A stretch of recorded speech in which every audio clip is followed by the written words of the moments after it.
Del país a espera del doctor Castillo, un experto en migración, para que nos ayude a entender toda esta situación de la que estamos hablando en estos últimos minutos, con toda esta migración que se está registrando en distintos estamentos, en distintas partes del mundo, México, Ucrania, a raíz del conflicto Rusia-Ucrania, en Libia, a raíz de toda esta situación y de las mismas dificultades económicas que hay en Libia después de la muerte de su amigo Gaddafi.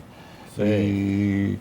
Y en Haití, por supuesto, que también es parte de la misma situación de Cuba. Hay una migración, la venezolana, la colombiana, hay una migración que se está generando en distintos puntos del mundo que realmente debe llamarnos a la reflexión a propósito de la distribución de la riqueza de estos países que están en vías de desarrollo y que finalmente no salen de ese subdesarrollo para que la gente no tenga por qué desplazarse, que es lo que generalmente hace que la gente se desplace, la falta de recursos, la falta de servicios elementales y básicos como la electricidad, como la seguridad, como una serie de otros aspectos que son los que terminan haciendo posible que la gente pueda desplazarse de un lugar a otro. El doctor Castillo acaba de hacer justamente su entrada y vamos a aprovechar, Albert, para que por la vía correspondiente, sin necesidad de Albert, él pueda tomar posesión de su lugar y aprovechar la presencia de él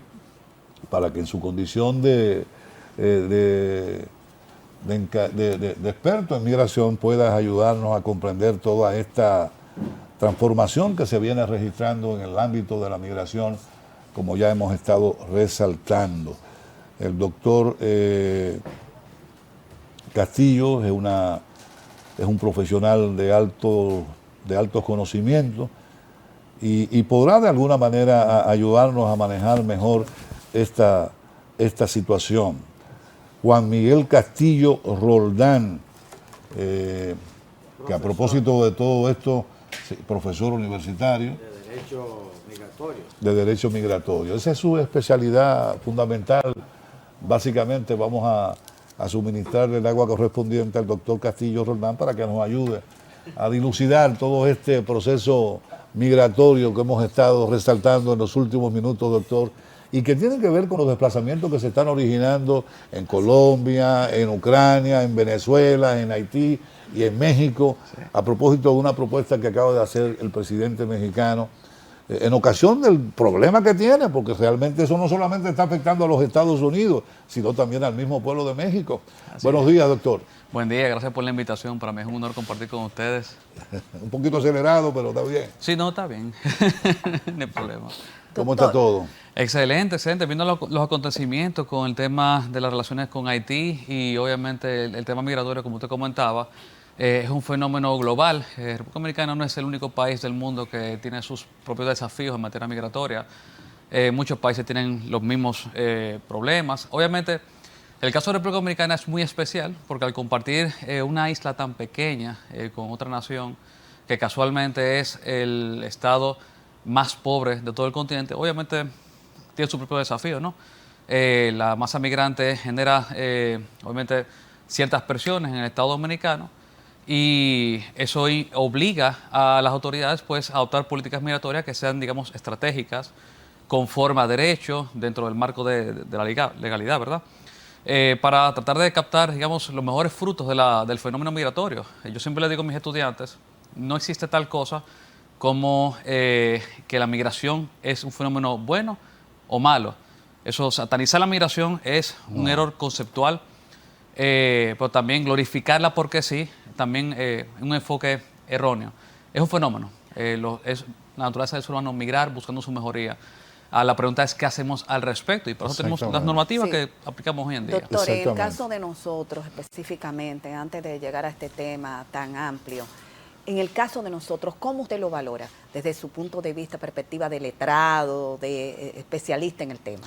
Miren, República Dominicana cuenta con una normativa migratoria bastante buena. Digamos que tenemos un marco legal en general muy claro, un marco reglamentario también que mantiene buena vigencia.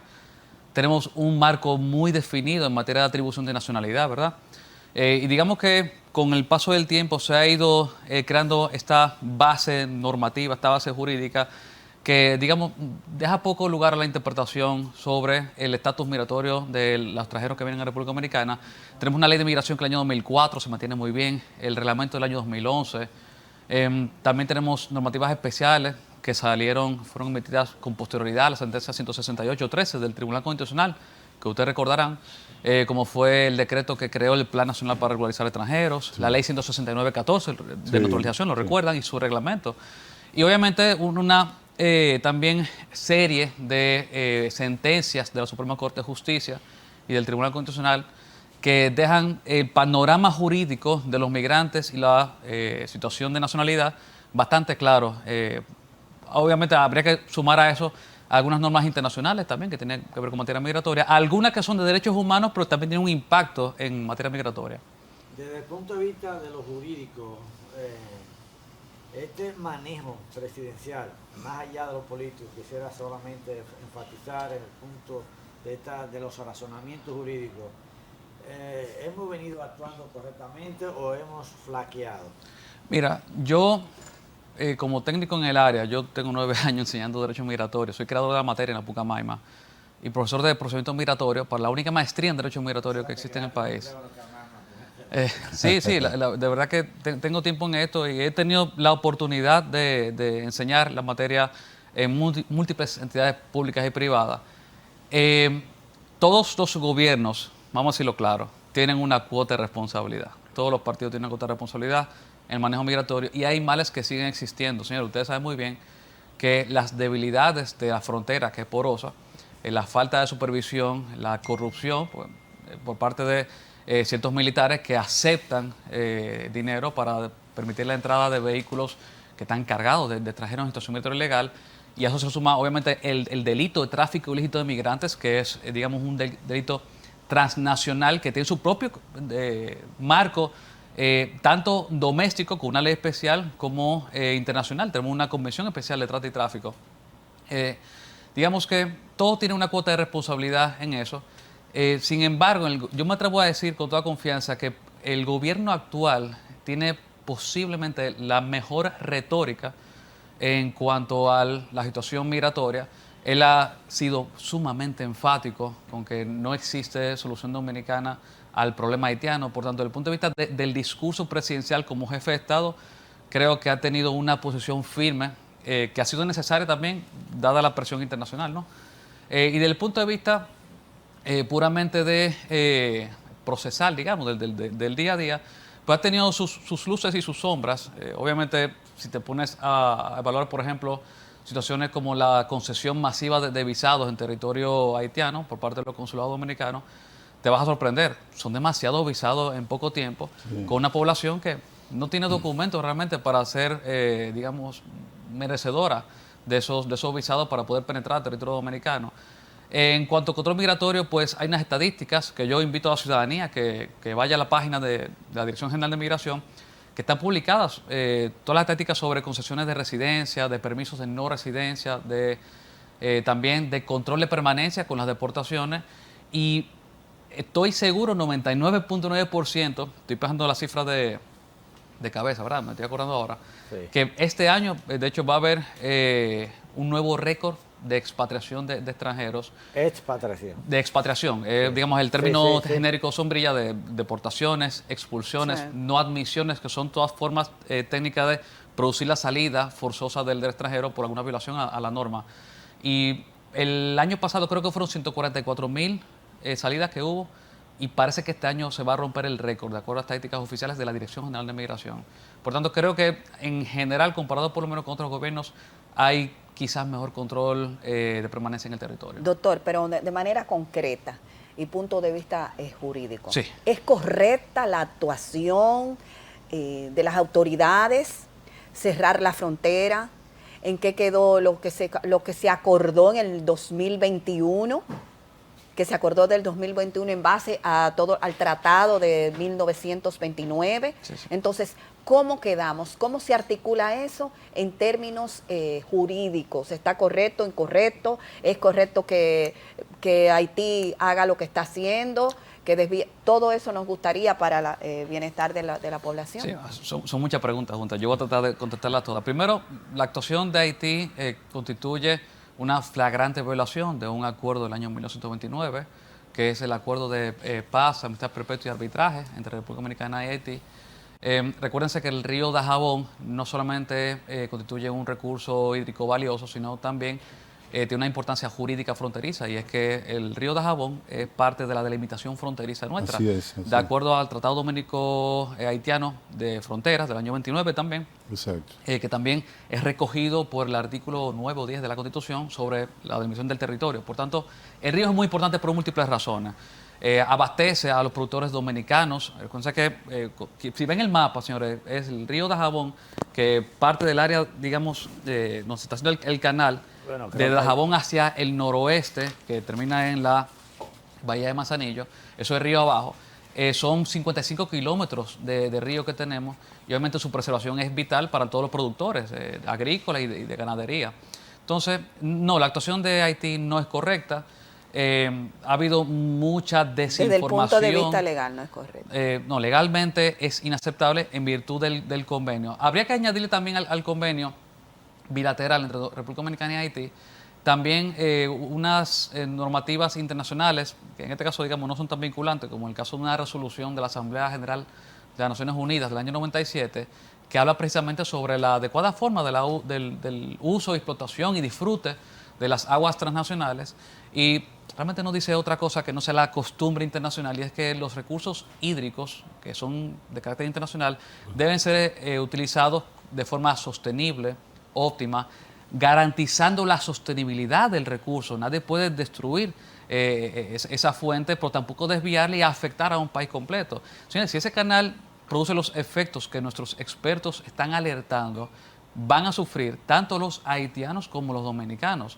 Ni los haitianos van a tener agua, ni nosotros vamos a tener agua, pero también si nosotros no podemos mantener la producción de bienes en la frontera, tampoco vamos a suplir a los haitianos. Entonces, realmente ese canal, si produce los efectos que estamos advirtiendo, que nuestros expertos están advirtiendo, nuestros geólogos, nuestros ingenieros, va a haber efectos muy nocivos, y por eso es que se produce la medida del presidente dominicano de acudir a mecanismos de autotutela, que es parte de la cosa que él ha hecho. ¿Qué son los mecanismos de autotutela? Básicamente son medidas administrativas, gubernamentales, que tienen por objetivo reaccionar o responder frente a una violación de una norma internacional y o bilateral de otro país que se considera que se encuentra dentro del marco de posibilidades como Estado soberano para responder sin que ellos se constituyan necesariamente en una violación de un convenio internacional. En este caso, la autotutela permite varios tipos de medidas. Por ejemplo, los mecanismos de retorsión y los mecanismos de contramedidas.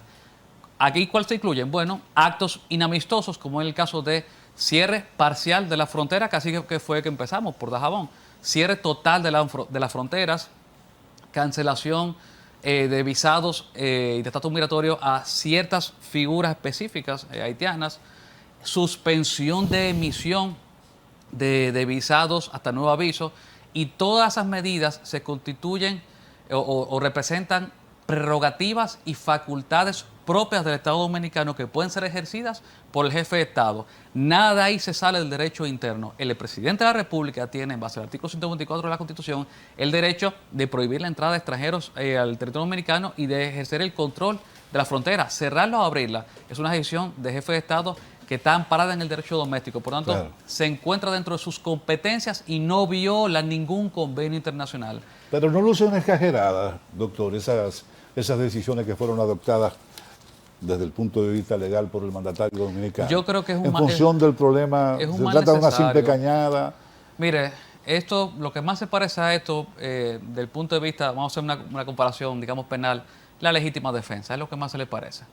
Digamos, una comparación desde el punto de vista puramente civil, esto es el equivalente también a una inejecución de obligaciones, como se llama en latín, non ad impleti contractus, que constituye una actuación que implica el incumplimiento de una norma en respuesta a un incumplimiento recíproco de otra parte.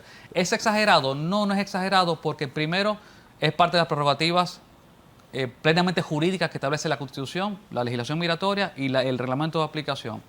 Constituye una respuesta legítima conforme al derecho internacional.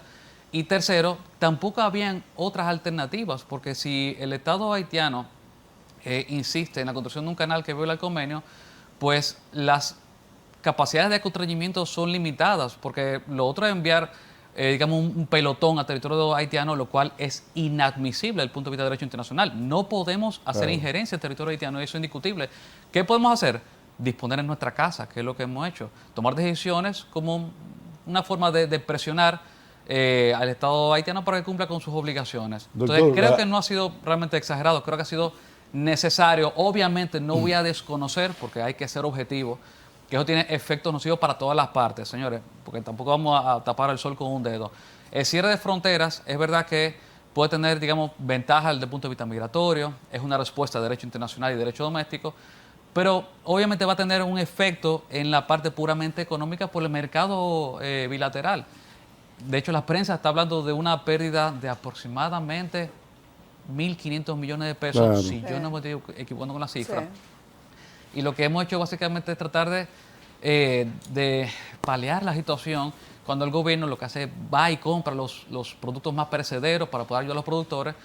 Pero realmente es difícil. A ver, no es lo ideal, pero no hay realmente más opciones. Esa legítima defensa que usted plantea, doctor, debe ser proporcional al accionar de quien delinque, de quien trata de delinquir. Sí, la proporcionalidad O sea, es una característica. entonces no hay proporcionalidad entre la acción del mandatario de mandar, digamos, ¿cuántos camiones llenos de militares? 30 camiones, vehículos, 30 vehículos llenos Sí, de militares. sí. Aparte de Como que no hay no hay proporcionalidad, que debe haber una la legítima defensa Sí, como sí. figura jurídica. Lo que pasa es que obviamente hice la, digamos, la comparación para fines de ser ilustrativo con la audiencia, pero digamos que no estamos respondiendo de forma violenta porque no ha habido una agresión violenta. Yo yo estoy convencido de que el envío de un personal militar amplio a la zona fronteriza dentro de nuestro territorio, obviamente no constituye una forma de agresión, realmente no lo es, porque la cosa hay que decirla como son. Ahora, es No una agrede, medida... pero no deja de ser una manera inadecuada de No, responder a un conflicto que incluso el gobierno haitiano planteó que se trataba de un interés Déjeme explicarle qué es privado. lo que pasa. Lo que pasa es que hay dos situaciones que el Estado debe velar y estar pendiente desde el punto de vista de la seguridad nacional. Dos, importantísimas. Ya. La primera es las pandillas. Eso no podemos ignorarlo. Hay una situación de inseguridad vulgar en la República de Haití. El ejercicio de la autoridad lo ejercen las pandillas. Las bandas criminales son las que gobiernan, desde el punto de vista fáctico, Haití. Entonces, eso hay que tomarlo en cuenta. Y a eso yo le sumaría lo siguiente. Si se corta el curso del río, las corrientes del río Dajabón, y de aquí a unos meses se produce una crisis de acceso al agua del lado haitiano, puede ser que ocurran movimientos de población de forma masiva hacia el territorio dominicano. De hecho, en esta semana reciente ha habido asesinatos en masa en Puerto Príncipe. Entonces, si hay una nueva crisis que se detona producto de la construcción de ese canal, si logran secar el río por ese canal, en caso de que suceda, se va a producir una marejada, o sea, un movimiento voluminoso extranjero hacia el suelo dominicano que hay que controlar. Entonces, yo prefiero, y creo que cualquier persona que tenga ciertas preocupaciones por la integridad del territorio, a ver, que no lo digo yo como una convicción patriótica, no, está en la Constitución. Es mejor prevenir que lamentar, y el presidente lo que ha hecho es tomar decisiones preventivas. No ha habido un acto de agresión. Yo entiendo que mientras sea un asunto de salvaguardar la integridad de la frontera, la seguridad fronteriza, creo que se justifican las acciones. Insisto, no ha habido agresión. Doctor, ¿hasta dónde usted cree que esto puede derivar? ¿Arbitraje internacional? ¿No? ¿Sí? Procesalmente hablando, sí. Miren, las alternativas que yo he comentado mucho en los medios de comunicación, que ha tenido la gran gentileza de invitarme, yo trato, para que la gente entienda, hacerle como un pequeño esquemita de cuáles son los escenarios jurídicos procesales que pueden ocurrir y lo que son idóneos, ¿verdad? Escenario 1, y voy a hacerlo bien cortico para no abusar del tiempo. El escenario número 1, idóneo, es que ellos voluntariamente y espontáneamente suspendan la construcción del canal y esto queda así. Perfecto. Escenario número 2, que se vuelva a una negociación, una mesa técnica, utilizando la plataforma de la Cámara Mixta Bilateral, se lleven a cabo estudios sobre el impacto desde el punto de vista del territorio haitiano sobre el cruce de esos 2 kilómetros de río de ese canal, cuál va a ser el impacto y que hay una conciliación. Obviamente la conciliación, cualquier conciliación, diálogo, negociación, no puede violar el acuerdo de 1929. Vamos a dejar eso clarito. Ninguna declaración conjunta ni acuerdo está jerárquicamente por encima del acuerdo del 29. Ese marco del 29 no es alterable, ¿ok? Idealmente llegamos a un acuerdo feliz, ellos suspenden la construcción o digamos que lo limitan a ciertas tomas de agua que no comprometen el río. Vamos a poner optimistas, que se pudiera, ¿verdad? Claro. Escenario número 3, voy a ir de lo más suave a lo más fuerte. Un arbitraje internacional. ¿Por qué un arbitraje internacional? Porque el acuerdo del año 1729 establece el arbitraje como un mecanismo de resolución de conflictos. Y eso ustedes saben que es con la asignación de un panel arbitral que podría tener como desenlace que se dicte un laudo arbitral vinculante con una serie de expertos, con estudios, habrían peritajes, o sea, sería algo largo, sería lento, eso hay que tomarlo en cuenta, pero digamos que es el mecanismo que establece el convenio. La última alternativa sería acudir ante la Corte Internacional de Justicia, lo cual también es lento, hay que decirlo, ¿verdad? Y plantearía otras interrogantes sobre si, por ejemplo, la Corte Internacional de Justicia resultaría incompetente para conocer de ese conflicto, dado que ambos países en el año 29 decidieron que la forma de resolver esos asuntos sería por medio de arbitraje y producto de esa delegación en el proceso arbitral fuera incompetente la Corte Internacional de Justicia. Eso ya sería, no estoy diciendo que sea así, estoy diciendo que sería una discusión válida para reflexionar en caso de necesidad de apoderamiento. Eso sería, digamos, el mecanismo procesal. Ojalá y la toma de agua que ellos están haciendo, el trasvase, ojalá y no comprometa la viabilidad del río, pero puede ser también, esto ya no es jurídico, esto es algo, digamos, fáctico, que quizás con el canal de la Vigía y con la presa de Don Miguel en la comunidad del Tamarindo, se logre hacer una distribución equitativa del recurso, tanto para los haitianos como para los dominicanos. De ser así, no sería necesario agotar ningún procedimiento. Claro, esa parte, digamos, puramente fáctica la estoy mencionando porque hay que mencionarla, pero habría que ver desde el punto de vista de ingeniería si eso es mecánica y materialmente posible. ¿Y quién ganaría en el arbitraje? Posibilidades.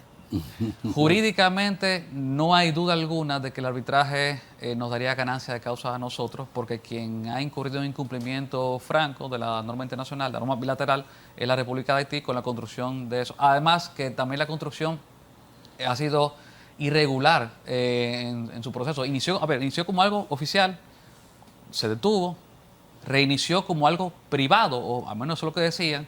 Luego de que dijeron que era privado, continuó, pero con presencia de cuerpos armados, militares y policiales en suelo haitiano, y luego fue respaldado públicamente por Ariel Henry. Por tanto, digamos que ha habido mentiras de por medio, ha habido desinformación y el gobierno haitiano ha contribuido a eso. Entonces, yo creo que nos daría ganancia de causa. Doctora, yo no confiaría 100% en ningún procedimiento que internacional. dicen que no. ¿Cómo fue? Especialistas en la materia dicen que nosotros no tenemos ganancia de causa porque tenemos otros canales que hemos acometido, 11 en total. Ningún canal ha comprometido la viabilidad del río y eso la historia lo ha demostrado. Esa es la verdad. La OEA sería como el recurso adecuado para tratar el tema tal cual lo ha sugerido el expresidente Fernández. No, negativo. Yo escuché la propuesta y no la comparto por en lo absoluto. Existe un canal, una plataforma de resolución de conflictos elegida hace muchos años, que es el arbitraje internacional. Y en su defecto la Corte Internacional de Justicia. Yo considero que usar otro mecanismo internacional sería inseguro. Todos tienen problemas, y le voy a decir cuáles son, todos, porque tampoco hay ninguno perfecto. Primero, lo lento que son. Eso no hay forma de volarlo. El segundo problema que tenemos es las dificultades del gobierno haitiano para ejercer el control. Digamos que ellos se pueden comprometer a algo voluntariamente porque ellos lo deciden o porque un tercero lo ha establecido así en una sentencia o en un laudo arbitral, pero hay que ver si realmente la República de Haití tiene capacidad de hacer cumplir eso, porque no tienen control de su territorio. Ahí sería quizás útil la posible intervención de un cuerpo militar colectivo de las Naciones Unidas, integrado por múltiples naciones, con el visto bueno del Consejo de Seguridad, para lo cual, si es aprobado por el Consejo de Seguridad, en teoría no se requiere la anuencia, el consentimiento de Haití, pero en el discurso de Ariel Henry en Naciones Unidas, en la Asamblea General, pues dijo que sí, que agradecía el apoyo, lo cual, si tenemos el consentimiento, el visto bueno del mismo gobierno de Ariel Henry, aunque sea interino y aunque tenga problemas de legitimidad, eso es bueno porque también facilita las cosas. Entonces, digamos que el problema de ejecución de cualquier decisión, cualquier negociación es difícil, pero si hay cooperación internacional, pues se facilitaría. La verdad es que los precedentes no son muy buenos porque Haití no ha sido, digamos, famoso por honrar sus compromisos con República Dominicana. Ustedes recuerdan hace unos años también las discusiones sobre la importación de productos avícolas y se planteó aquí la posibilidad de agotar también un mecanismo internacional de resolución de disputas ante el CARICOM, por ejemplo, ante la OMC. Yo mismo escribí artículos sobre eso, sobre la posibilidad de agotar un proceso de resolución de conflictos ante la OMC por esas medidas de prohibición de ingresos de productos avícolas. Doctor, esa rehabilitación de la vigía y la construcción de la presa de San Miguel no constituye una agresión al acuerdo pactado en el 29. Eso podría constituir una violación del acuerdo internacional, eso es cierto. La pregunta es qué tan grave es incurrir nosotros en un incumplimiento de la norma. Hay dos lecturas para eso. Primero, que es un incumplimiento también y ya de ahí no pasa. Lo segundo es que pudiera considerarse como una contramedida, como forma de autotutela. Es decir, si ustedes están incumpliendo... No, en estas circunstancias sí constituiría eso, en estas nuevas circunstancias. Sí. Pero resulta que eso está construyéndose desde hace 15, 20 años. Está paralizado hace como 15 años. Exactamente. Realmente.